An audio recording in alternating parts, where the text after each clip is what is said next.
Ladies and gentlemen, boys and girls, welcome back to part 2 of our wonderful outing in the extremely wonderful Rotate MD-80, where the clouds have rolled in big time. The storm clouds have arrived, looking fairly majestic, I do have to say, again courtesy of Ultimate Weather XP. Looking very, very dramatic indeed. That is because there was a bit of a pause in the recording between the last video and this one, and even though you pause X-Plane, the weather continues to update in real time, so the weather has changed a little bit. So back in the cockpit, I've turned the lights up a bit because it's getting a bit grim and dark.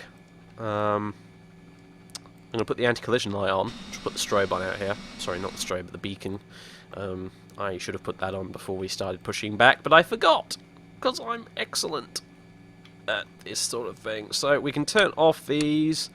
If you're just joining us, by the way, in case you decided to skip most of the previous video, I wouldn't blame you. It was nearly 40 minutes long. We are leaving Atlanta, Hartsfield-Jackson International, and we're on our way down to Florida to Miami, where the weather is, believe it or not, even worse than this, apparently, according to the weather reports. We've just got our engine started, and we're just about to taxi on down to the runway as soon as a few final things have been sorted out here. We'll put our nose light onto dim. We will... What else? Hydraulic pumps, I should have been on a little while ago, but never mind. The trans pump and auxiliary pumps, I believe, can come off. Correct me if I'm wrong and all that, but the start pump can come off, I believe. Air for the APU can come off. The APU itself is off anyway now, so that hardly matters. The air can come on, which will power the air conditioning from the engine bleeds. And I think we're pretty much good to go. I feel I'm missing something. Well, we can also set takeoff thrust actually over on the EPR panel here. And we can also set up our MCP, our glare shield thingamajigger here, which again I could have done before we pushed back, to be honest with you, but never mind. Flight directors can be on.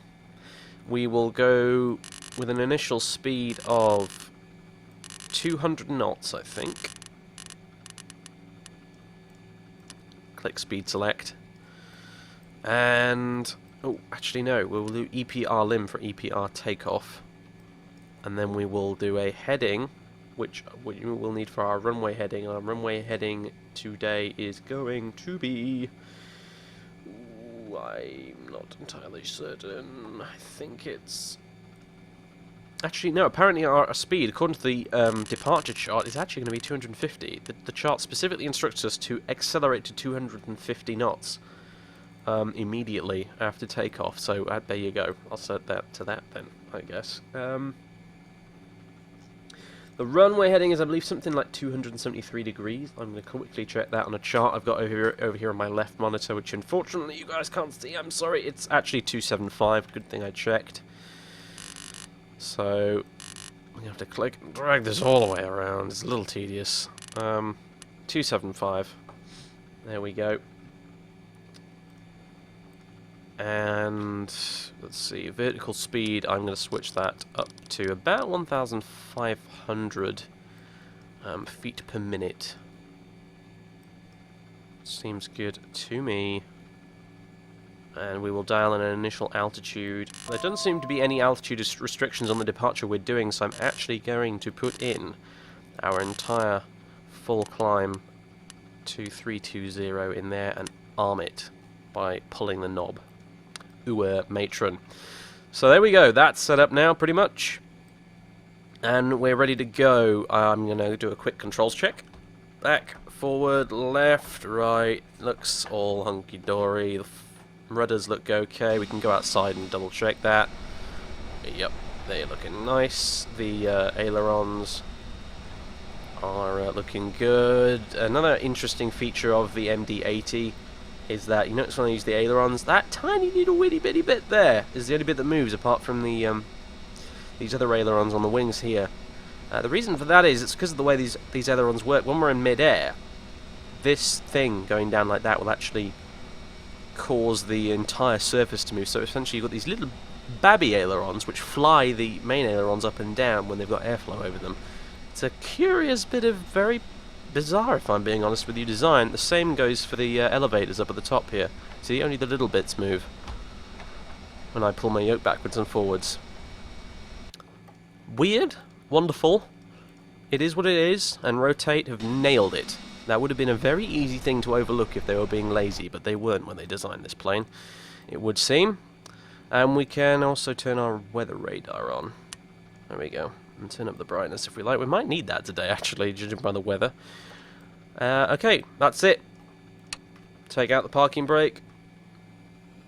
Push up the throttles a little bit. This thing will get going very fast, actually, if you open the throttles even just a little bit too far. So I've opened them by barely half a centimetre right now. And we're already moving. So I'm pulling us over to the right here. So we're bang on this taxi line more or less. We're going, guys. We're finally moving. It's exciting. Okay, here we go.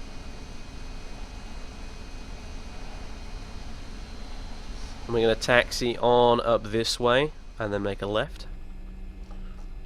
Going past Delta onto Lima.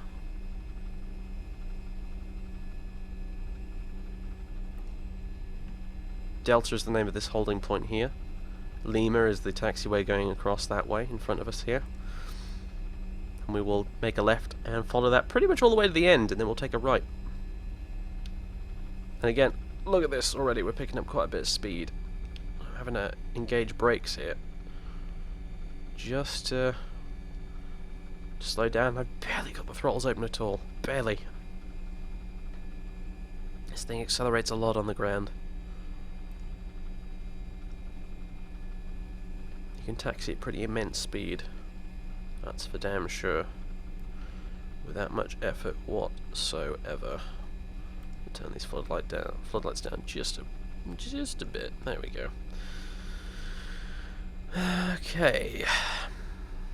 I'm verifying everything looks good. Everything does seem to look fine. All the annunciator panel lights are out. That's the main thing. If nothing else, make sure there's no orange text up here. And you should be just fine. Everything else is looking damn good though. Just double checking everything up here looks fine. It does appear to be.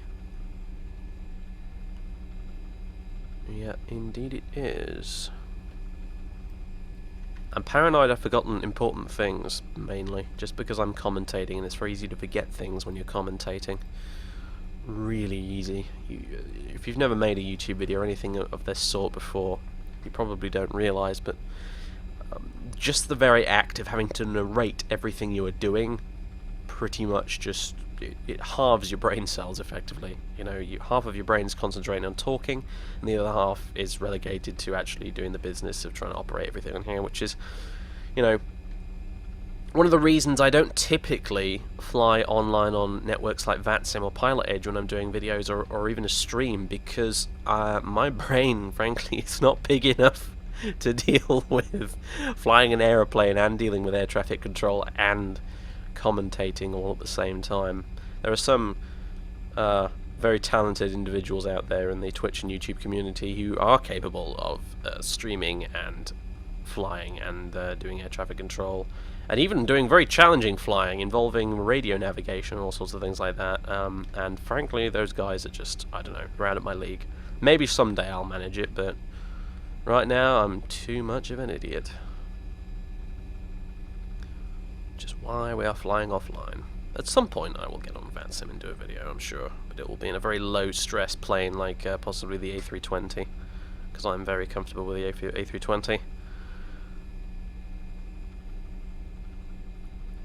But the MD-80 is very much one I am still learning.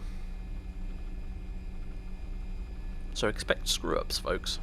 Luckily we seem to have avoided most of the bad ones thus far. But there's always room just before takeoff. Always room for more.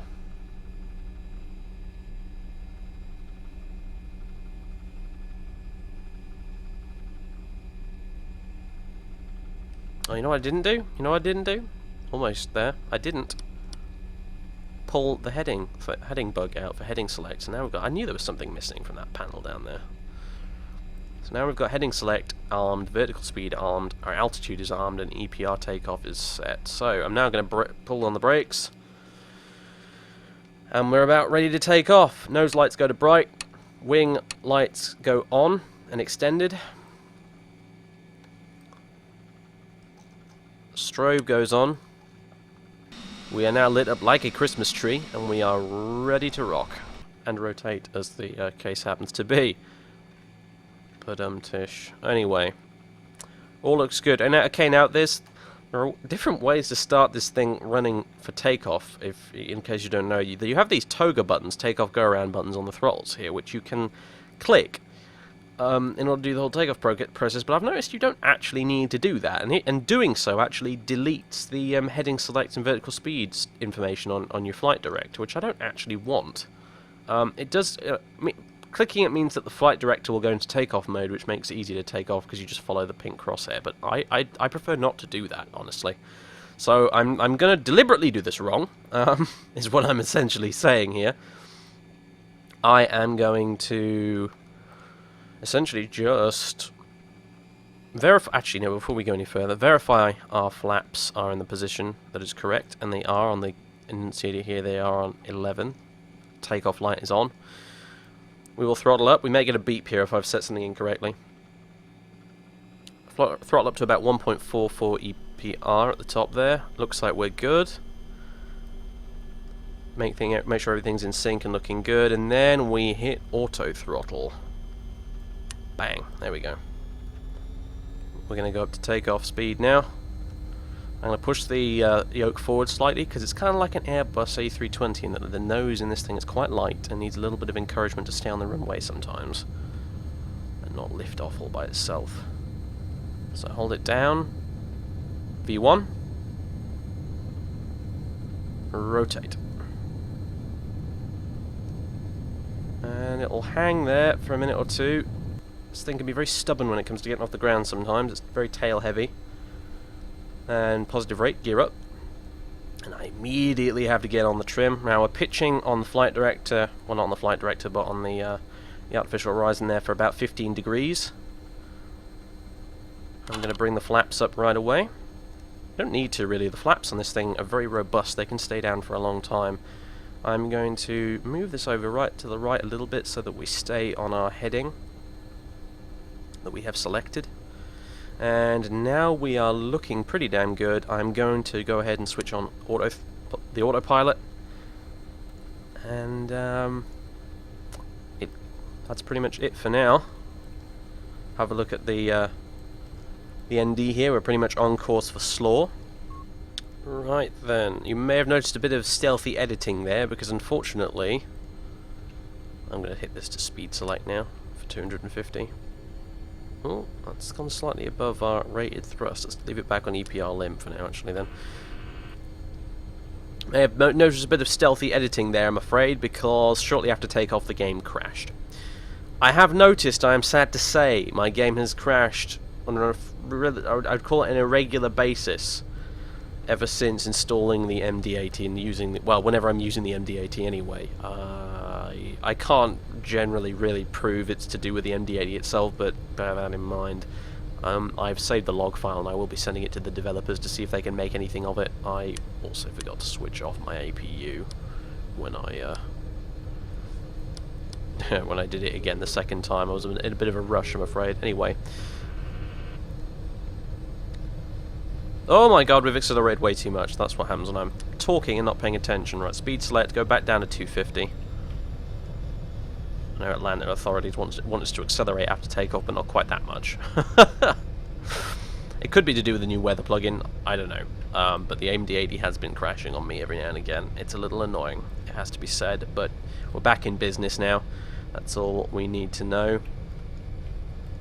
Speed select is on. In fact, now I can actually engage VNAV, which is what I'm going to do, which will then fly our speed and vertical movement according to the FMS down here, the flight management system. And we're heading up into the clouds. And I think now pretty much we are good, although I can hit nav. There we go. Nav track is enabled. The plane will now fly itself laterally and vertically, as it should, as we shoot up on into the clouds here and make a big old 30-degree bank to the left. In time with this turn here as we go out. Very nice indeed. Let's have a look at this beast from the external view as we go through these clouds. Those cloud textures, I'm not sure what to make of them, honestly. The weather add-on, Ultimate Weather, it comes with a whole heap of different cloud and sky textures and water textures and everything. So it demands a bit of experimentation. I could probably, in theory, also reinstall my HD Clouds V2 textures if I wanted to, and it would probably still work with the overall weather engine. It might be worth a try. It's these little spotty bits here. They look. I'm not entirely convinced by those. They look a bit sort of painted on almost. So, but the overall formation of the clouds and that sort of thing looks grand. As do the shadows down all the way below, as I've said already.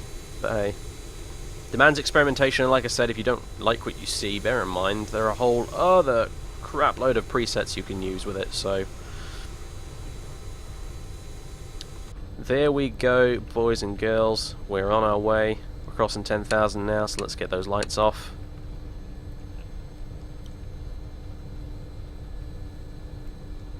Extend the range on our navigational display a little bit, and we're on our way out for the Thursa departure, on our way to Luck, then on to the WZ, SZW, sorry, VOR, and then onwards to Florida, boys and girls. Onwards to Florida, indeed. Those should have been off. Story of my bloody life. I'll see you in the cruise, folks.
Well, boys and girls, we're about halfway through the cruise, and there's not a cloud in the sky. So much for my hopes.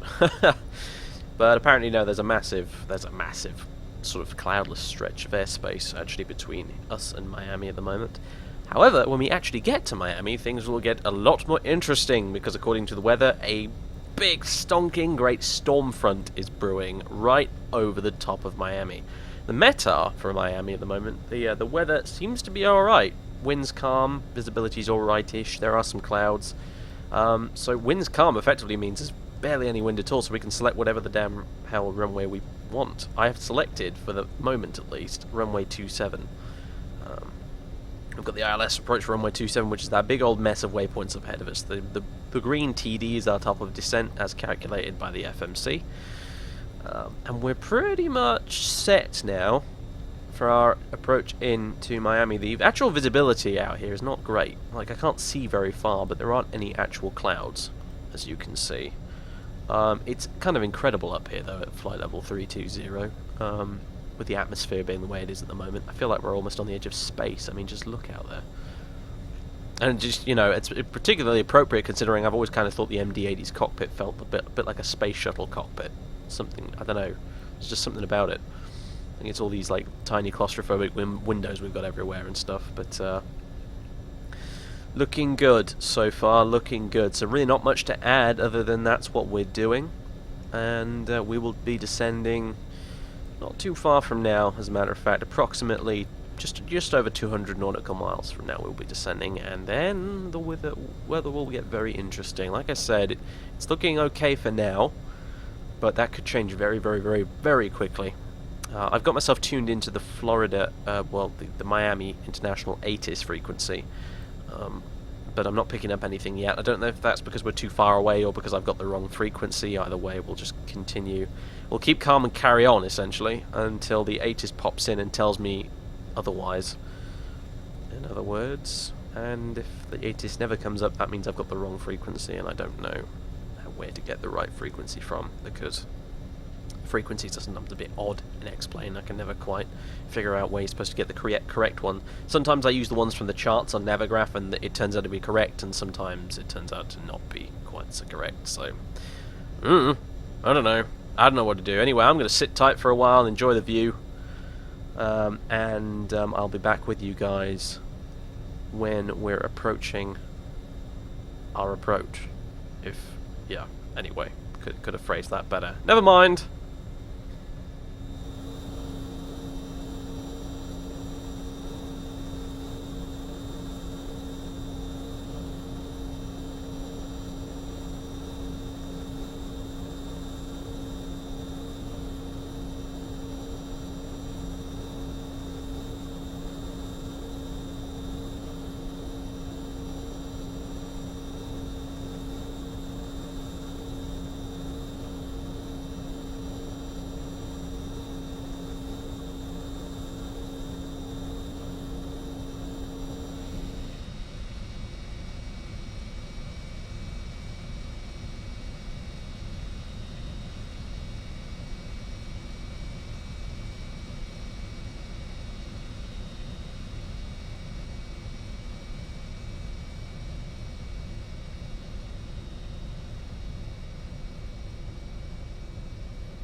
Well, boys and girls, we're descending into Miami, which we can just see from here.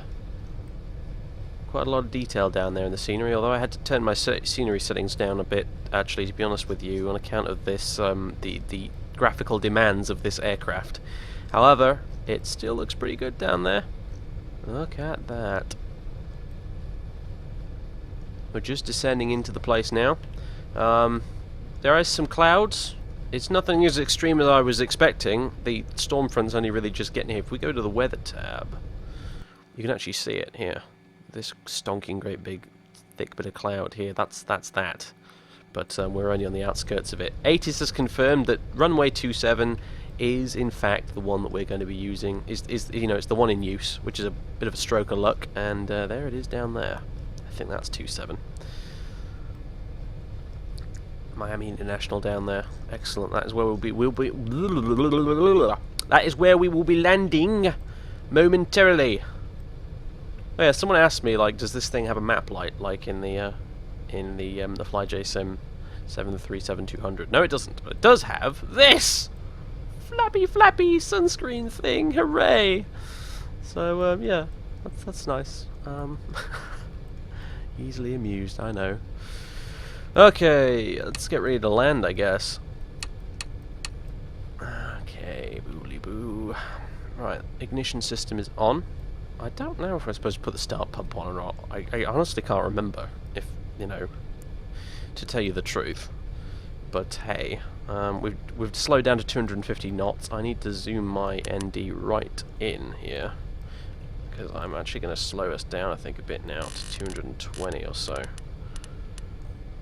Hit FMS override. Get some speed brakes out.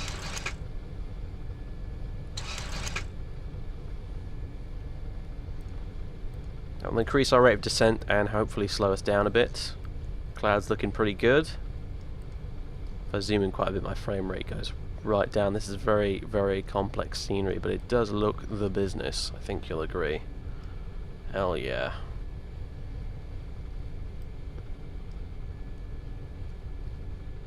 I forget the name. I can't pronounce the name of this bloody studio. I think it's something like Druzviki Design or something. I'm not really sure, but they do a hell of a job. They truly do. They make this stuff for FSX and P3D as well, but I feel their X-Plane versions are always the best because they're able to go completely overboard and it will not affect virtual address space or frame rate all that much at all, really. Look at that. Look at that boat. Incredible stuff, incredible. All the yachts as well. Oh man, oh man. I love it, I love it, I love it. It's not doing wonders for my frame rate, but I wasn't expecting it to either. It's the price you pay for glorious looking visuals, really. So, yep, we're coming up to Sarko, and then we're going to make a hell of a left turn, I'm afraid, right onto our final approach, pretty much. We're going to need to get ourselves down to, well, let's see. Need to be at 3,000 at Sarko. That's what we're currently descending to. We could do it descending a little bit faster, honestly. We're descending at 1,000 feet per minute. Let's override that. Let's descend at 1,500 feet per minute. The VNAV calculations on this plane I found to be generally alright, actually. It's a bit of a bugbear of mine, not having good VNAV calculations for descent and whatnot in aircraft, in X-Plane, but this one seems to get the job mostly done. I very rarely have to intervene too much. Look at that. Incredible.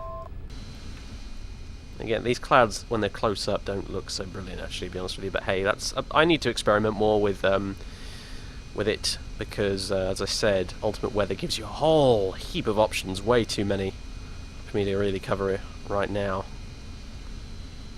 But you'll see me experimenting with it in future, and there's no reason why not to install your own cloud textures anyway. Like I said, if I want to use the HD Clouds version 2, I can do that. I'm actually using my own custom sky colours I downloaded from the org as well, instead of the ones it ships with. So, oh, look at those! Oh man, look at all these clouds right down low there, right down below us. All right, here we go. Making it, yeah, it's making a turn to the right before it heads left to compensate. That's actually quite clever. It's good LNAV behaviour. At least I hope so. Or no, it's apparently just going to turn all the way around. What? Okay, you know what?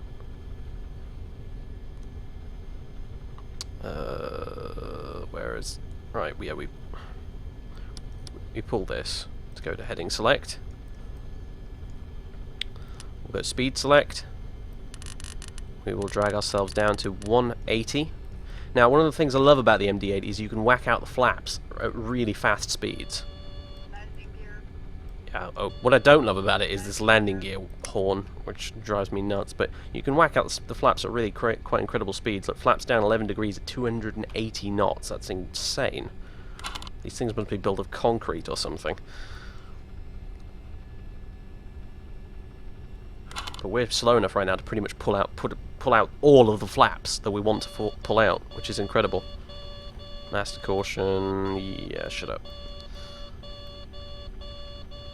It's because we've got speed brakes out, pretty much. Right, I don't want to arm them yet. I need to arm them.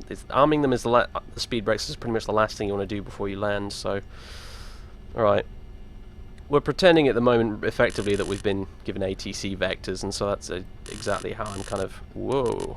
Wrong bloody knob there, trying to twist. Crikey. Alright.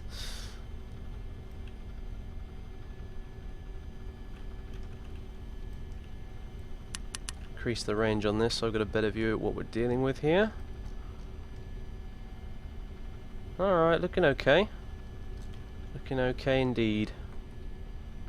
We're maintaining 3,000 feet at the moment. Oh, local altimeter. I did not set that. I should have done when we were coming down in the descent. Miami International. What is it? It's 299 apparently. So let's just do that to avoid any mishaps. Okay, here we go. Sarko's coming up on our left, so let's vector ourselves over towards it. I've already got the ILS dialed in. I hear on the nav radio and the course and everything, so I can effectively do ARM VOR localizer. Flaps are at 11 right now. I'm going to bring them down to 15. And then once we acquire the localizer, I'm going to put the gear and flaps all the way down. Oh man, look at this view when we're approaching in here. This is incredible. But I can't gawk at it too much. I must... Right, it's acquired the localizer because it's ignoring the heading input. Good, good, good. Excellent. Alright, and I can now arm ILS. And we're pretty much good now, so I'm going to get the gear down. Get these flaps down. We are. You can get full flaps down in this thing at 200 knots, which is incredible.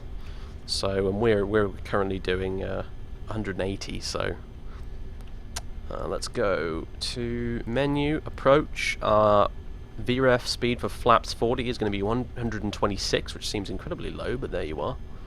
Oh, look at that view. Look at that freaking view. I mean, god damn it, clouds. Thank you, there we go. Wow. Wow, folks, if you are going to land into Miami, do it at sunset from the west. Because, damn.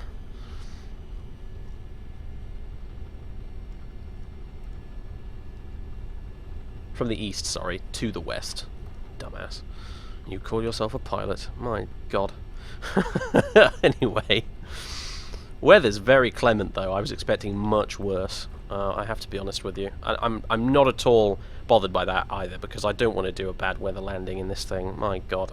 I must preface what is about to happen by saying I am very bad at landing the MD-80. I haven't managed to get a tail strike with it yet, but there's always time for something new, isn't there? So I'm not. My landings in other aircraft are generally speaking adequate at best. My landings in the MD-80, on the other hand, are pretty shocking, if I'm being honest. All right, there we go. What is our missed approach fix altitude? It is 3,000, which is already set. Very good.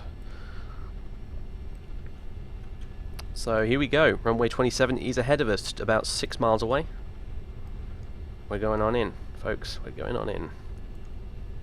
We've got the glide slope. Everything is ready to go. Flaps, gear. Oh. On the speed brake. There we go. Oh, and auto brakes. I'll put them on low. I don't think we'll need any more than that. It's a pretty long runway. And there, speaking of the runway, look at all that traffic as well. Oh, man. Any police cars? No. You can spot them a mile off, actually. There it is. Oh, no, there's one. There's one. There's a police car. You can see it. It's flashing. You've got its sirens on and everything. Or possibly an ambulance or whatever. I'm not sure. Haha. Nice. Oh, X-Plane is so gorgeous. Right. Here we go. I'm going to take out the autopilot and the auto throttle pretty much now, to be honest with you. So, auto throttle, autopilot, my aircraft. I'm closing the throttles right now because we need to ditch a fair bit of speed right now, but luckily the MD-80 is pretty good at ditching speed. It's not like 737. I would not describe this plane as slippery by any stretch of the imagination. Right, keeping my flight direct centered on the purple crosshairs right now as we come in. Applying a bit of trim. This plane does not trim itself, it's not a fly-by-wire aircraft like an Airbus. Therefore it requires a little bit of extra work, but it's no different to landing, say, a World War II plane, and I've got plenty of experience doing that, so... Really killing the throttle now. I often find, to be honest with you, it is not such a bad idea in the MD-80 to come in a little faster than you need to be on your final approach into the runway like this. Oh. It actually makes it easier to touch down, if I'm being totally honest. My best landings in this thing have actually been when I was a little too fast. And I mustn't flare too much either, because we risk a tail strike if I do that, so power on as we come down here. That was actually not bad at all. Right. Derotate. Fly the nose wheel down to the runway. Reverses. Honestly advisable to put out max reverse in this thing, I've found, to be honest with you. The reverse thrust in this thing seemed a little weedy. Once it's actually on the ground, this thing does not like to slow down particularly. But looks like we're doing okay now. I could have put more auto brakes up to like medium or even high if I wanted to, but let's not knacker out this already very knackered out aircraft any more than it needs to be, eh? 60 knots. Manual braking.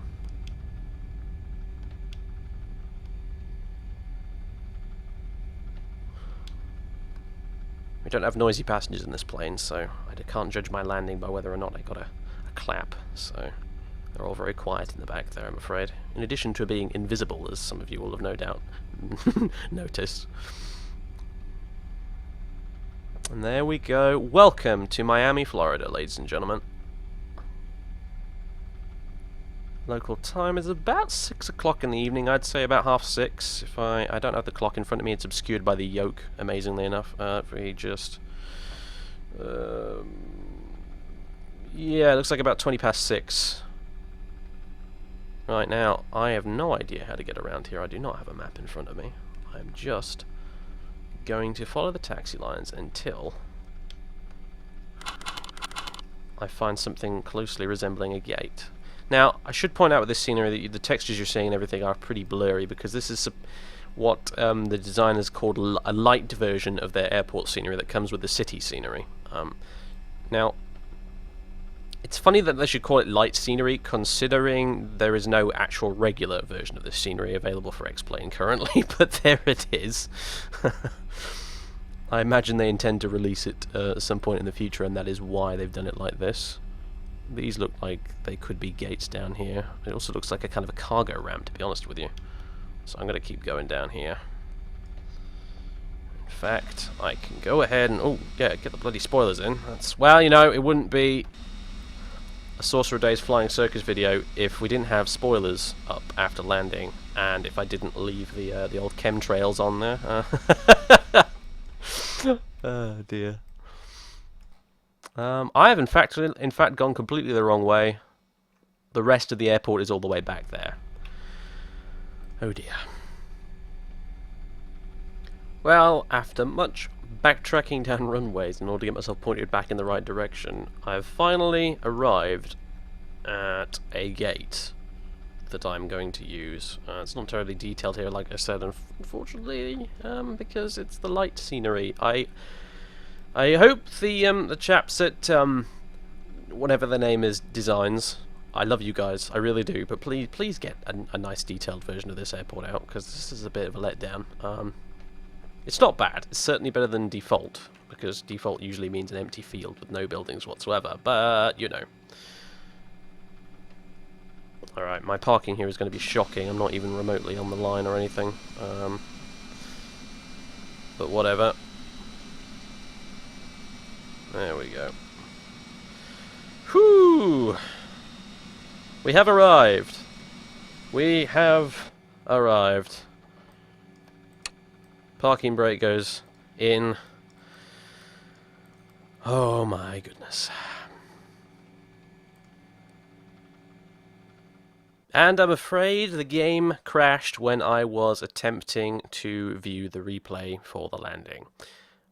Yeah, word of advice, don't try and view replays with the MD-80.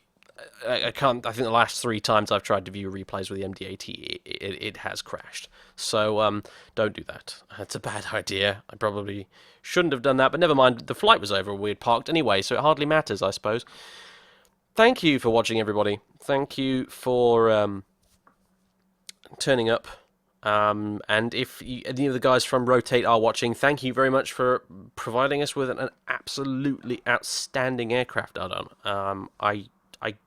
In spite of the slight instability I've had, I absolutely love it to bits. I really do. It's such an excellent airplane, and I can barely stop flying it, to be honest with you, to the point where it's interfering with my productivity. If I'm being completely honest, I'm busy flying this thing instead of actually getting on with my work. So, well done, Rotate. You've done your work well. So there you go. That was Atlanta to Miami. I hope you guys enjoyed it. And be sure to pick up the MD-80 if you like the look of it. I think it's pretty excellent myself. As well as any of the other scenery and stuff you've seen here, the ultimate weather, which I'm liking very much. I'm going to change out the cloud textures a bit, I think, and see what experimenting around with it will do. But I'm very impressed with it so far. Sadly, I didn't really get to showcase it in any huge detail today because there really was not a lot of cloud around. I probably should have. I'll probably do a flight in Europe somewhere, probably somewhere in England or Scotland, where I'm pretty much guaranteed to get horrific weather. That will be a true test of it, I think. But anyway, that's it from me. I'm finished waffling. It is incredibly late at night here where I am right now, so I'm going to finish this video up and I'm going straight to bed. So, ladies and gentlemen, it's been fun. As always, suggestions for future flights and so on and so on and so on are extremely welcome in the comments. Hope you like the new format with the pre-flight video as well as the flight itself in a separate video. You guys did ask for that, and I have hopefully provided. So, thanks again, and I'm out of here.